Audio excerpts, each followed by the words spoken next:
before we get into this week's episode, I just want to address my last week's non-submission of an episode, and that is because I was at the DECA ICDC, or just the international competition for DECA, in Orlando, Florida, so I was not able to upload an episode as I was extremely busy trying to catch up on schoolwork, prepare for AP tests, and prepare for the conference and do all those types of things. So I'm very sorry about that. But fortunately, this episode is obviously here, and I will have another episode addressing my experience at my DECA conference coming soon. So once again, sorry for the inconvenience, and hope you guys can enjoy this episode.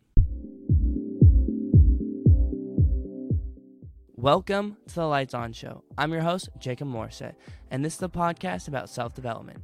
In this week's episode, I talk with Scott Darby, an AP Government and Politics teacher. In this episode, we talk about the importance of being politically active and some ways and means in which you can become politically active.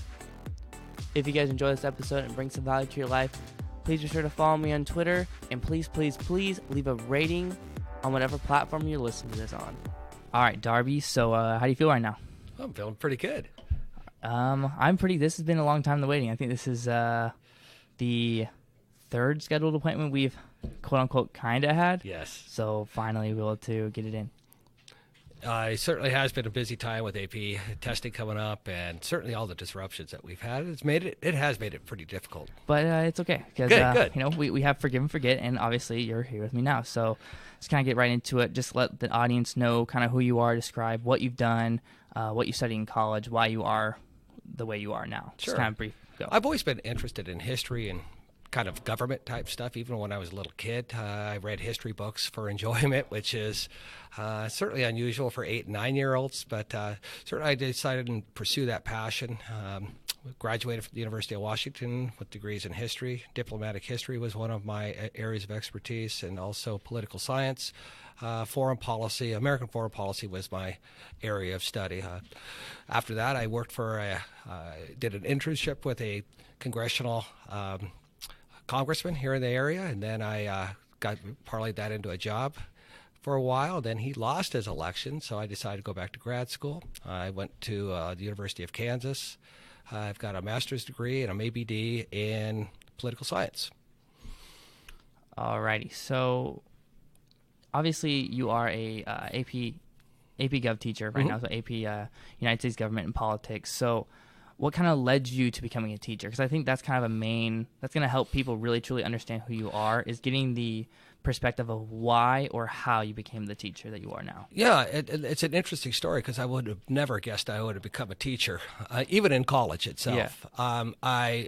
When I went to the University of Kansas, I got a TA position, which is I was teaching undergraduate, entry-level, 100, 200 level American politics, and that was actually the most fun part of being in grad school, was actually being with students and actually discussing and getting them excited about it. And that's how I guess I got the teaching bug. And so when my then girlfriend, now wife, was a teacher, she suggested, why don't I kind of transfer that love that I had for teaching political science to the high school level? And that's how I've been here for 20 years now. You just kind of, that's always nice to know. But I think also you talked about it's fun. And is that because you are so passionate about politics anyways, it's able for you to almost release that passion? Yeah. Because I feel like being a congressional assistant, you can't really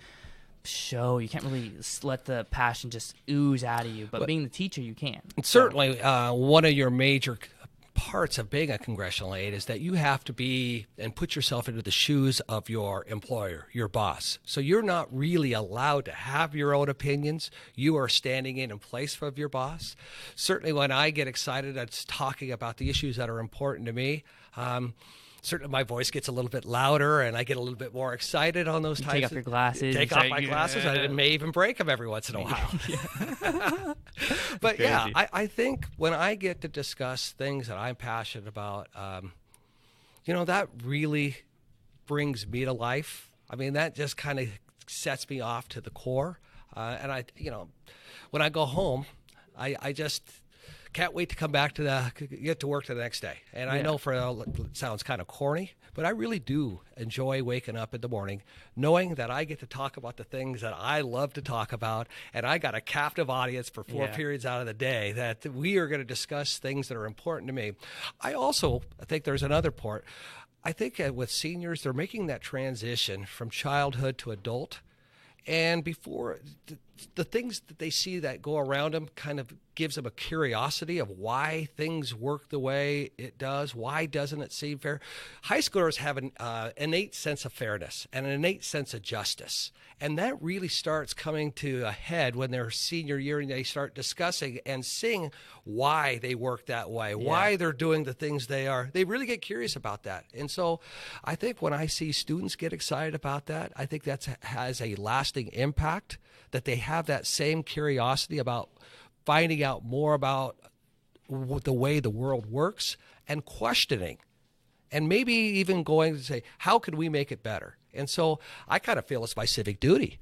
This is my lasting imprint that maybe some of the things that they are learning in the class and that we're discussing, what I'm making them excited and curious about, that they're going to be going off and making those changes that we desperately need. And I can't wait for the first time that I get to actually cast a vote for one of my ex-students. And that's going to be, to me, kind of the pinnacle, where I get to cast my vote for that person that had an impact shaping their political development. Yeah, and you know what's so funny is that Miss Olson talks about that too. She talks about how the act of teaching, it gives her pride. It makes her feel happy that she's impacting society, and that it's one of the things that the founders wanted. That's kind of the reason. I mean, obviously the Electoral College is kind of a controversial topic, but the founding fathers wanted well-educated and formal decisions being made about government. And so teachers like yourself or teachers like Miss Olson, they that's like what they believe they're doing that, and I would say that you are doing it. So it's just kind of cool to be able to see that comparison without you guys even talking about it together,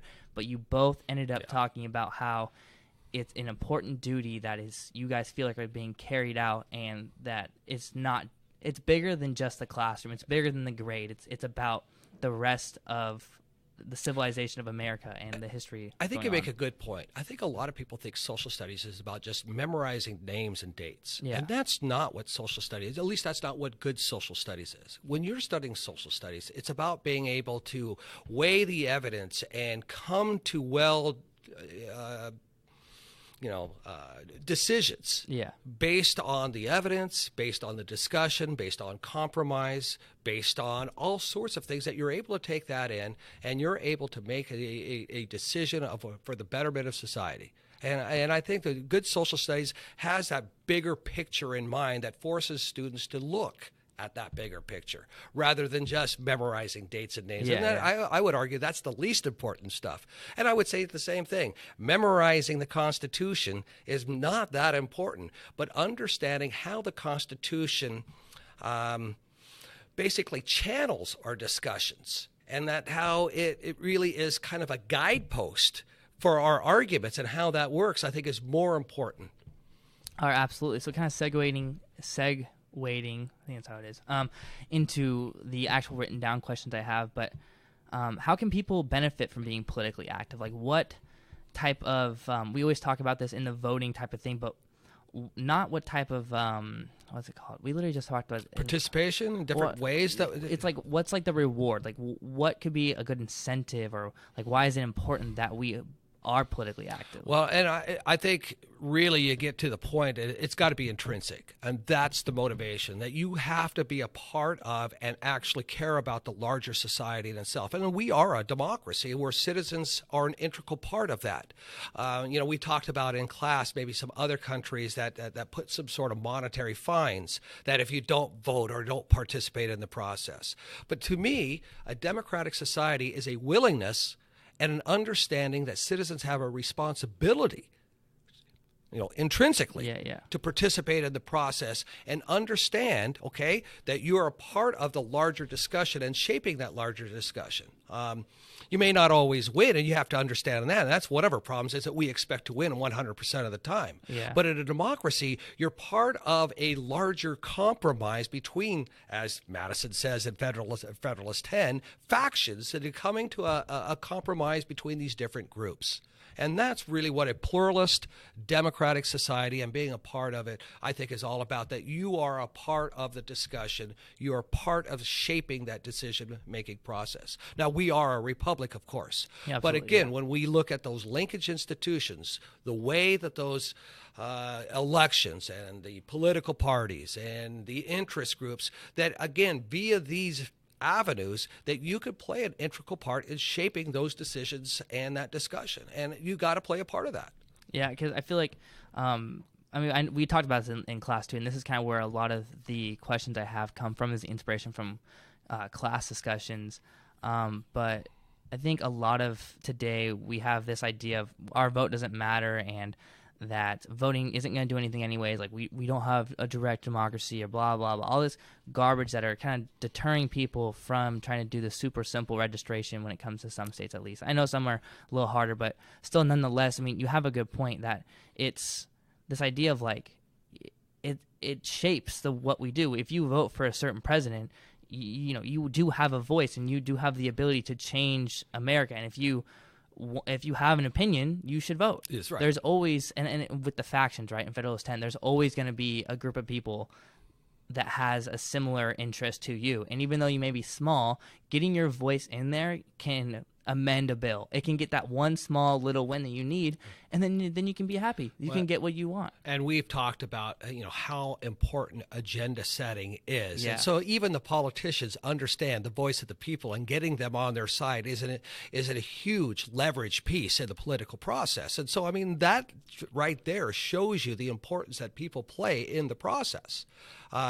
We talk about voting, but there's so many ways that you could participate in our process other than voting. And I get the idea that if you live in Washington State and you haven't seen anything of value towards the Electoral College in 30 years, I get that, and how that. But there are so many other ways besides voting that you could participate, and in some ways they're probably more effective and more influential than actually the vote itself. Yeah. So I get the idea that people who don't vote, but that doesn't necessarily mean that you shouldn't be politically active. Yeah, there you go. And we've talked about it. Sometimes not voting is a political act. Maybe you're sending a political message that you're not agreeing with either of the two major parties, and you won't participate in the winner-take-all process of that. That doesn't mean then you need to be alienated from the system. And I think there is a difference between voting that are people not voting for a political purpose, and those people who are voting because of a lack of efficacy, which we've talked so much about in this class, about one of the number one reason. Roy Teixeira talks about this from Stanford. He talks about this idea, this lack of efficacy, that your vote no longer matters because they don't listen to you. Well, if that's the case, there are other ways that may be more effective to get the attention of politicians, that you can influence what they're doing. And when you say that, I kind of think back to the Washington State example. For people that maybe don't know, Washington State's a very democratic controlled state. And so you have a good point that maybe voting Republican's not going to do anything, but you could always donate $5 to the Republican candidate. You bet. And then that can then influence the swing states. So you do have a really good point. Like, there's always an option to, there comes the glasses, they're coming off. But there is always a way to still have an impact, right? Like, I think that's a perfect example. Right. If you give $5, or maybe if you're able to donate a little bit more, that $5 could be what helps that candidate buy an ad that can influence a swing state. Well, and not only that, but you could work on a senatorial campaign to Yeah. ensure that we have divided government. If you know that there's a chance there's going to be a Democratic president, then it behooves you then in your interest then to ensure that you block the ability of that Democratic administration to get through.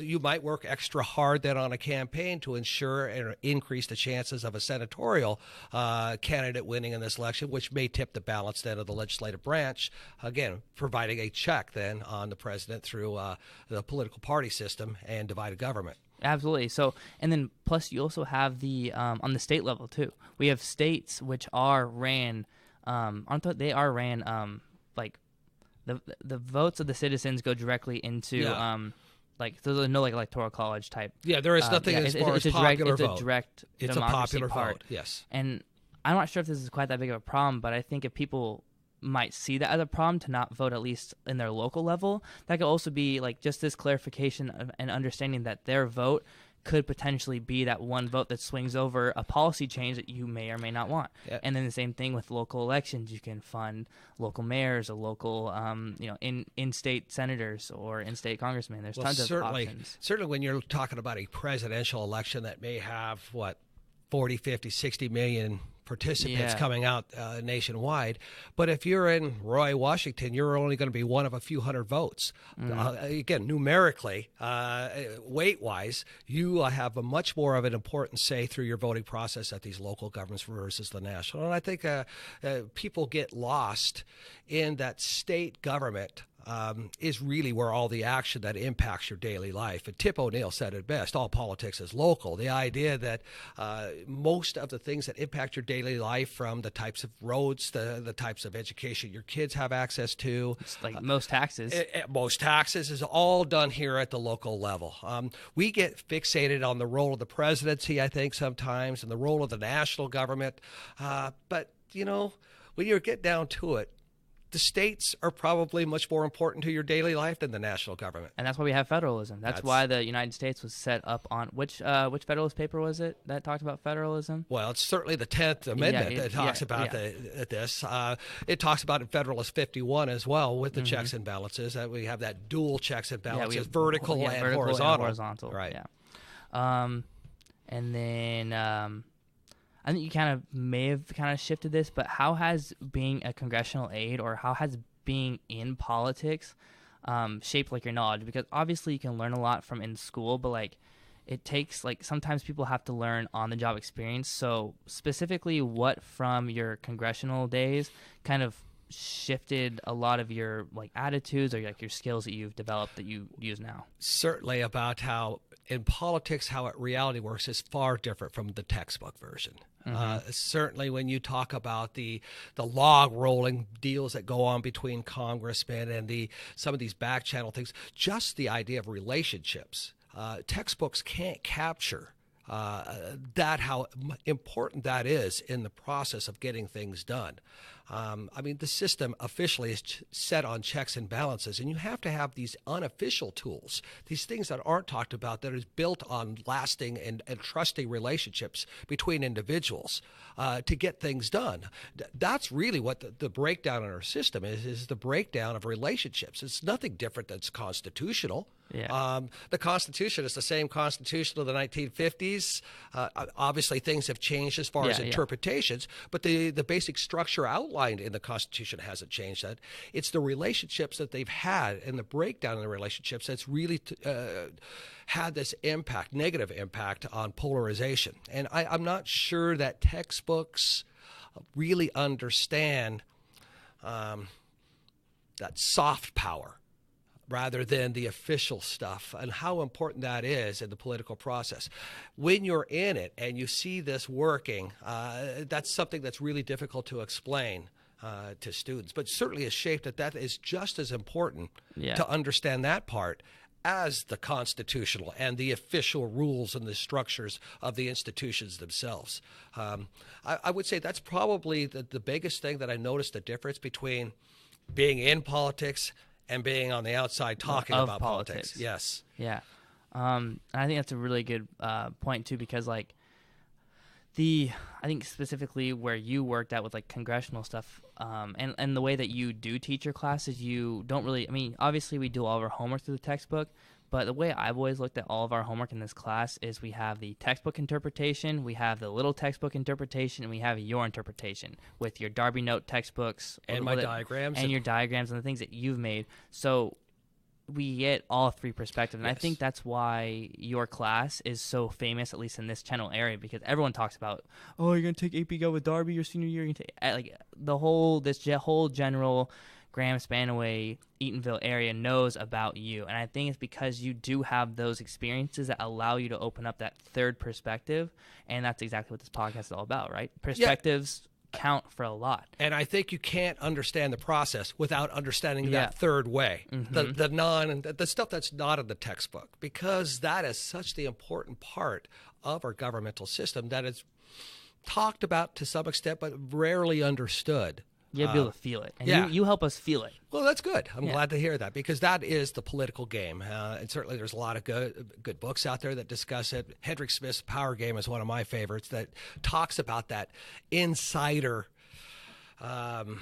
relationship-based process that at least allows things to get done when, and it's better guys, and now what we're at now, polarization that's preventing the system from working. It's, hyperpartisanship is really corrosive to our ability of our government to function. Yeah, absolutely. Yeah, and that goes towards the political participation, right? The polarization can sometimes affect people's mentality and kind of maybe deters them and stuff like that. Just kind of want to add that in. But why should our youth? Because the youth is a huge problem right now. We see in a lot of our stimulus questions for our multiple choice exams that there's a lot of graphs that talk about youth being at a really all-time low for voter turnout, and like the graphs, like, what is this graph saying? And the answer is always that youth don't vote. So being that that's such a problem, how do you suggest that we can kind of get out of that loop? Because a lot of the youth have, we have change, and sometimes with the congressional stuff, we get stuck in in like the incumbency little stuck advantage. The incumbency advantage, and it stiffens up politics.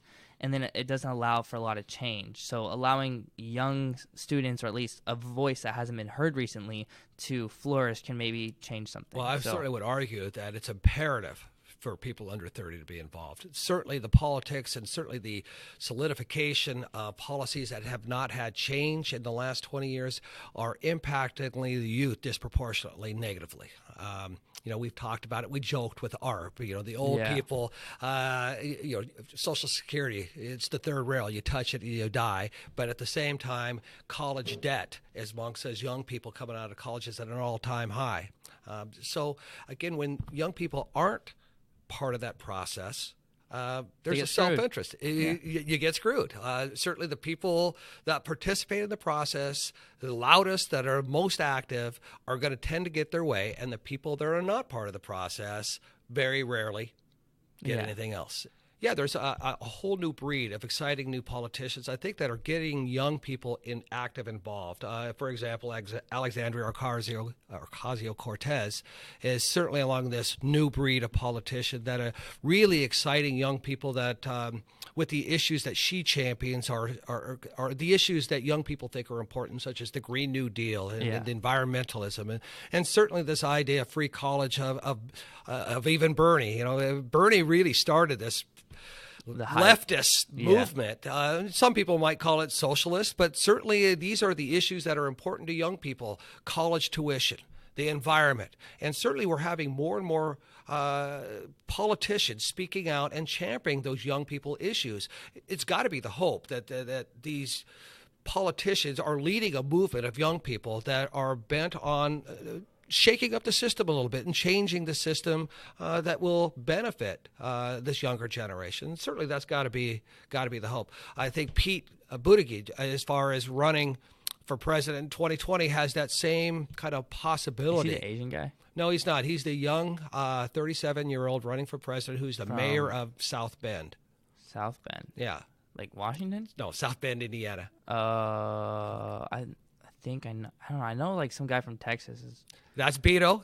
He's got that same. But I would probably, at least what I've seen so far, I think Mayor Pete is a more serious candidate as far as those types of issues. I'm not convinced that Beto has the policy depth yet that young people want. Yeah, that can articulate a vision that's going to capture the imagination of young people. We'll wait to be seen. It's still early in the process. But the point is that there is a new breed of politicians that are all under the age of 45, 50, besides Bernie. Yeah, Bernie's about to die. Well, he's kind of that crazy uncle in the attic that everybody kind of jokes about, that everybody looks up to. But certainly he's kind of unleashed and showed that there's a possibility of this movement taking place. And certainly when you look at this new breed of politicians, they are capitalizing on what Bernie started. Oh yeah, and also I read something that talked about how, like, the way that him and the Hillary conflict kind of ended, it actually made a lot of people pity Bernie. So that's kind of that's kind of off topic, but I kind of read something about that. I really think that you're seeing this with Trump and with what your example is really kind of a revolt against the establishment of the parties themselves. You're seeing kind of this.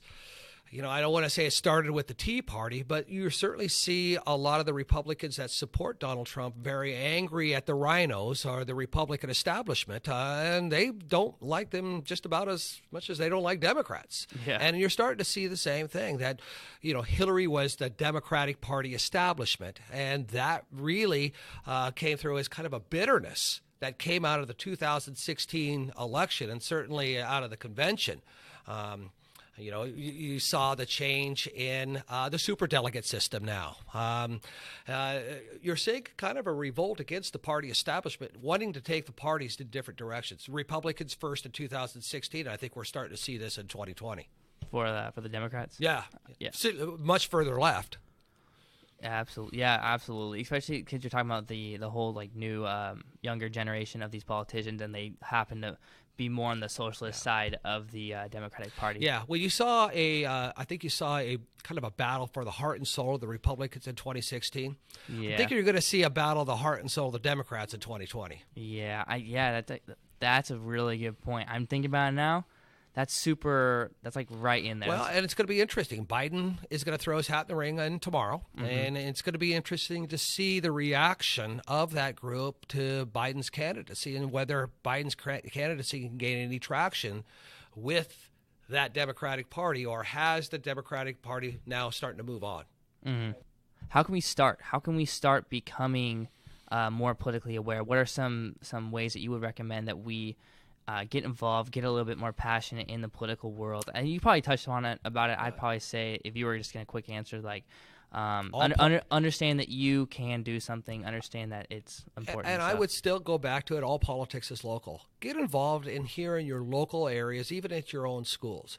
I'm shocked that we don't have more politics going on here just at the school level. We don't have a school newspaper. We don't have some of those things that allows students to be involved and shape those types of things here at local. So I would say, again, right here at your own school and right here in your own community is great training ground, okay, to be involved and where you can make the most dramatic impact.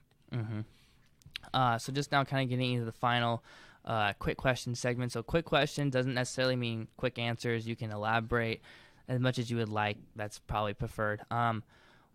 What are some... Oh, wait, I probably already did that one. Who inspires you the most and why? So if you could maybe pin an individual that you know or that you've had experience with that has really kind of helped flourish the Darby that's here sitting in front of me today. I think, without question, my father. He's the person I look up to the most. He's, and I say this in the most positive way, he's the most decent man that I know. And I don't mean that as a what some people might think is, just average. Well, he has an uncommon decency about what right and wrong and justice is. And certainly that is his patience with me as I went through life, and then those life lessons are something that really guides me throughout life. And probably why I look at the politics the way I do. Certainly it shaped my political viewpoint, that decency, that idea of treating people and the fairness that we need out of our political system probably is something that really guides my political thought process as well, not only my personal life. So I would think without question my father.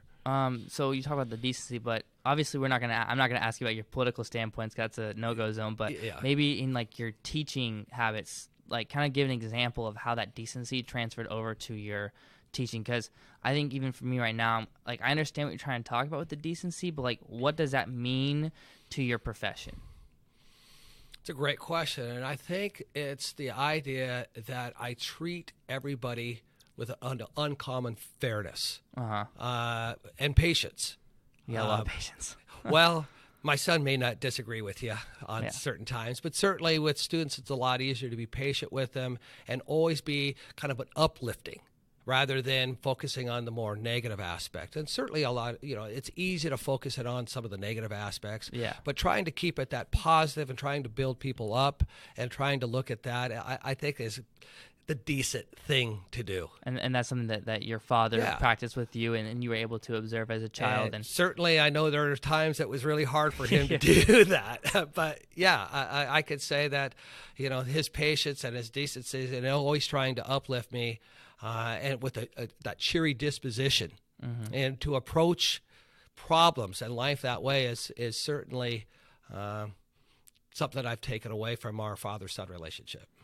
Yeah, I really like that, and that's something that I think I've had to teach myself. So it's really cool that you were able to learn that from a father figure and be able to implement it in a different way, because I can relate with that a lot with the way that I've learned to treat people, the way I've learned to be always optimistic instead of pessimistic, the power that just always wanting to help, always wanting to do the best you can do, like what that brings to your emotional side and the way that you just see everything. And it's a huge thing that I would recommend for people, just to think about the good things in life, not the negative, to be optimistic, to treat everyone fairly, and it's really hard to do that sometimes. It is hard to do it. It's hard to maintain that, and certainly I am not perfect, and I don't maintain that 100% of the time, but certainly it's something that I strive to, and sometimes I need to step back and say, am I really doing that? And catch myself from going that other direction. So it's easy to fall in those traps. Yeah, but I think that even though it is easy, it's one of those things where if you can overcome it, that's just how much more, I would say, at least for me, it creates joy. It creates happiness for me.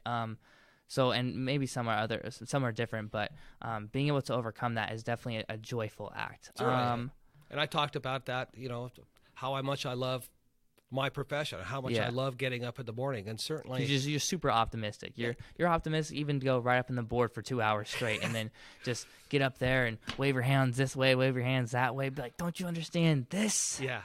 But, a lot of times I'm not even understanding what I'm doing. It's just who I am. It's just the core part of me. And a lot of times, like you make fun of me taking off my glasses, and I don't even know I do that.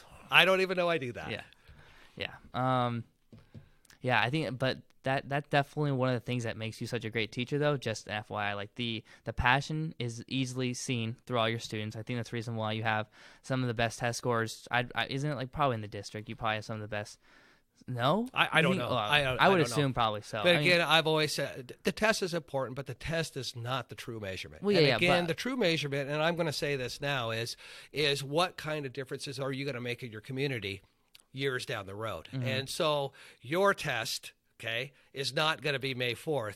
Your test, I will decide your grade on the day that I leave this earth. Have you made a difference in your community? And if I can see what Jake is doing, he's improving it, that's going to be your final grade. So, again, the AP test and those scores, those are fleeting.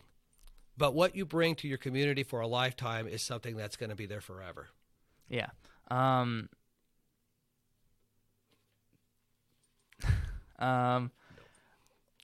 What is one thing the listeners listening right now can do before they go to bed? So kind of like a short, like quick commitment or low commitment kind of thing that you would recommend that the audience do that maybe you've done. Pay attention.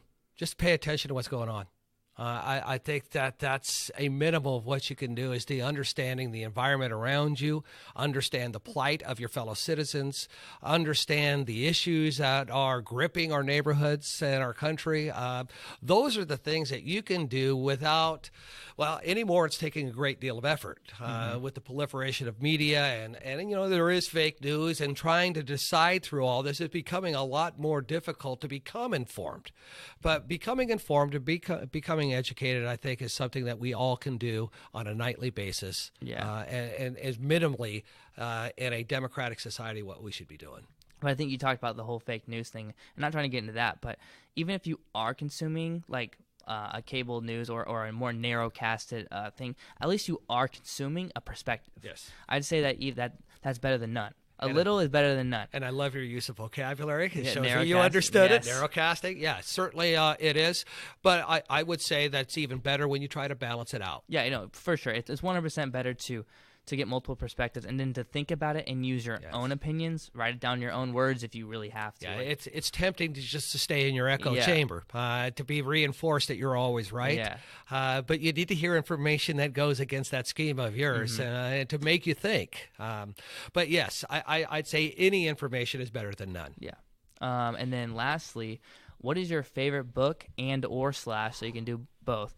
Or one thing that you highly suggest for a longer commitment. So not just like checking the nightly news real quick, but so like I said, you can do either your favorite book, you can do either a long-lasting commitment, or you can do both. I would say, as far as a long-lasting commitment, find an issue you care about and an opinion on that issue. Join an interest group and be involved with that interest group. We talk about factions and Federalist 10. Well, and okay. Yeah, and ARP, certainly. I'd say that's something as far as a long-lasting that you can be in part of. Favorite book? And by book, I mean like a nonfiction book. Yeah, well, yeah. Yeah, I figured that you'd probably go there, but... Well, certainly the Federalist Papers, but that's my nerd answer. That's my government nerd answer. But it is some brilliant writing. You've read a whole bunch of other. Oh yeah, I've mentioned a couple of Hedrick Smith's. The Power Game is a classic for me as far as understanding that real nuanced under the surface politics. That for me is a classic. William Greider, Who Will Tell the People, back in the '90s, was a good book that I enjoyed. There's so many good books. I like biographies. I've loved the biography on Dean Acheson, at the time being a diplomatic historian, about the Secretary of State of under Harry Truman. President Creation was one of my favorites is to read as far as autobiography. Certainly the David McCullough's on Truman, Doris Kearns Goodwin on No Ordinary Time, dealing with FDR. There's so many good ones out there to try to choose one that I'm not going to go into the nerd fest type book. But again, the mass-produced biographies, autobiographies, or about politics that is mass-produced, those are some of my favorites that I enjoyed. Mm-hmm. I kind of expected that answer, to be honest. Some other teachers taught, like Miss Olson talked about the the lemon tree, and that's like about like the conflict in Israel. Yes. And I knew going in that it would just be straight politics books. Yeah, and those are some of the great ones. But for sure, I think it helps to just, especially for someone like you who has this influx and just like this passion for politics in general, it just helps to it just floods you with a bunch of perspectives and knowledge and ideas and deep rooted concepts that probably just feed your hunger. Certainly a couple of professors I've had, I've really enjoyed their books. W. Lance Bennett from the University of Washington, his Politics, the News of Illusion is a great one, explaining how the media constructs news stories and with the information biases that's a classic in my mind. Shanto Iyengar and Donald Kinder, News, that's a great book as well. So there's so many of them out there that I've read and I keep reading. I've got a couple of them that I'm reading right now. One of the 1968 election. I think The Fire Next Time, I think is the title of the book. It's about the 68 election, and certainly how that transforming that election was, both primary and general election, is what I'm reading right now that I'm really enjoying. What was the 68? 68 election was, of course, you had LBJ dropping out of the race midway through after New Hampshire. Then you had the fight for who was going to succeed him, whether Hubert Humphrey was going to run again. You had the assassination of Bobby Kennedy halfway through the primary election after California. Then you had, of course, Nixon and Nelson Rockefeller on the Republican side. So that before Watergate then? Yes, this was the 68 election. Of course, that was right after the 72 election that Watergate took. That it came out. It was before the 72 election that Watergate actually occurred. But how transforming of election. And we've talked about, these kind of political alignments and how that really shattered that New Deal political alignment that had taken place from the 1932 election of FDR, and really made it more of a, instead of we had a unified government under Democratic control, that really had ushered in the era of divided government from then on out. And so we entered in the political de-alignment. So we've talked a lot about that in class. That was the election that really shattered that stronghold right. of one party. Exactly. Of course, the Nixonian Southern strategy. And we talked about the Black and Black article that we read, the rise of the Southern Republicans. And so that all really came out of that 68 election that really transformed presidential electoral politics. So what I'm really enjoying at the moment. Alrighty, so this is pretty much the wrap up. Do you have any last questions, comments, concerns, or thoughts you'd like to address before we cancel it out? No, I really think it's important to simply say get involved, be a part of the process. Absolutely. Yeah. Well, I appreciate you taking the time out of your day for doing this. Thank you very much for having me. It's been a great experience for me, and I've really enjoyed talking politics with you. I've enjoyed this too. I hope the listeners can get something out of this too, and that way you can continue spreading your grace to more than just the classroom. Well, I've enjoyed the discussion. All right. Have a beautiful day. Thank you. All right. Once again, that was Scott Darby. I really hope you guys enjoyed this episode and it was able to bring some value to your life. If so, please follow me on Twitter at lights_show, and please leave a rating on whatever platform you are on. And thank you so much for listening.